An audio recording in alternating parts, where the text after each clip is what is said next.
9 தலைமுறை வம்சமும் அந்த இடத்தையே சாமியா கும்பிட்டுக்கிட்டு இருக்கிறதுனால அந்த இடமே முறுக்கேறி உருத்தா மாறி இருக்குது.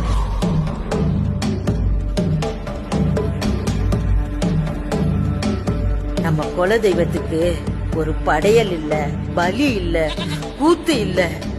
சாமி பட்டினியா கிடக்குது ராசா. வாயா, நம்ம ஜனங்களை வந்து பாரியா. நம்ம இடத்துல கொடை நடத்தியா. சாம கொடைக்கு கூத்துக்காரி மாதவிக்கு அந்த தொடலமான பதில் சொல்லியே ஆகணும்.